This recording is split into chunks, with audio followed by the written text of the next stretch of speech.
Media জগতের সকল নিত্য নতুন খবরাখবরের জন্য আমাদের মিডিয়া রিপোর্ট চ্যানেলটি সাবস্ক্রাইব করুন। বেল আইকনে ক্লিক করতে ভুলবেন না। তৃতীয়বারের মতো সেরা অভিনেতা হিসেবে জাতীয় চলচ্চিত্র পুরস্কার লাভের সৌভাগ্য অর্জন করলেন দেশের একমাত্র সুপারস্টার সাকিব খান।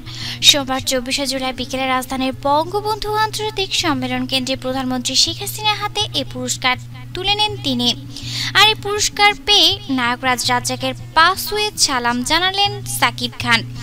সোমবার বিকাল 4:30 থেকে রাজধানীর বঙ্গবন্ধু আন্তর্জাতিক সম্মেলন কেন্দ্রে প্রদান করা হয় 40তম জাতীয় চলচ্চিত্র পুরস্কার। আর পুরস্কার প্রদান অনুষ্ঠানে 25টি বিভাগ 31 জন সম্মাননা রাষ্ট্রীয় পুরস্কার পুরস্কৃত করেন প্রধানমন্ত্রী শেখ হাসিনা।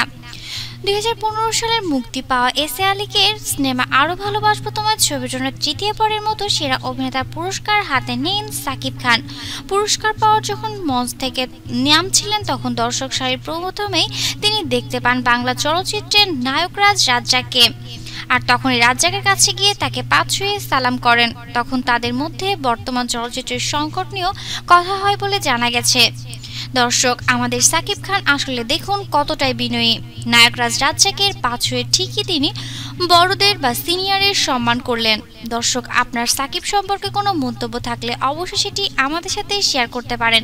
বিনোদন জগৎ সব ধরনের খবরের জন্য আমাদের মিডিয়া রিপোর্ট চ্যানেলটি অবশ্যই সাবস্ক্রাইব করুন। ধন্যবাদ।